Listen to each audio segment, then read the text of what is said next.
I wanted to bring you guys to the border. 97% of my viewers are in the United States. A lot of you resonate with my story and relate in one way, shape, or form. There's also a lot of you that lack the knowledge, like I did before it affected my life directly, of what goes on beyond the border on both sides. So I wanted to bring you guys with us, show you what it looks like, and try to articulate to you what it actually feels like to be here. The wall is massive. I don't know how many miles it goes down, but we reached a point where it actually ends into the ocean. Something about the way the wall ends into the ocean and both countries flow together without any borders is very emotional for somebody like me.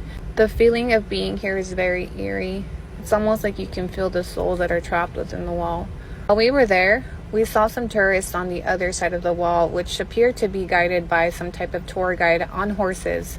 And for some reason, seeing American tourists come to view the wall and take pictures and ride their horses to it, it made me wonder if they knew what was on the other side. How many of us have come to this wall to cry? How many of us have come to this wall to just touch U.S. soil? How many people have died trying to cross it?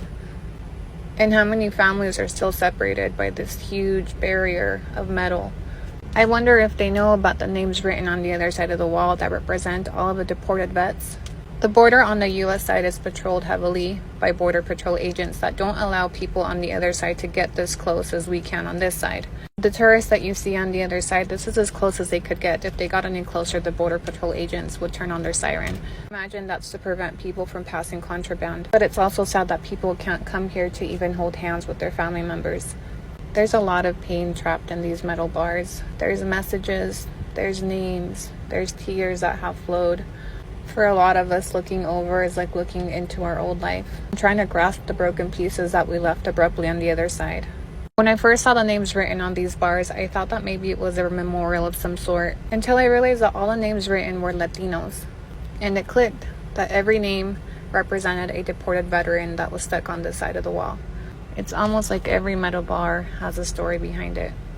It made me wonder how many people like me have came to this wall to cry, to think, to remember, just to touch, just to feel close to home, or what was once home. I think about all the people like me who are still stuck in limbo, torn between our two countries and the two places that are home, the roots that we left behind in the States and the new roots that we have planted over here in Mexico. Some of us have made peace with the fact that we may never cross the wall again. We planted new roots that have bloomed, but there's a lot of us still stuck trying to return.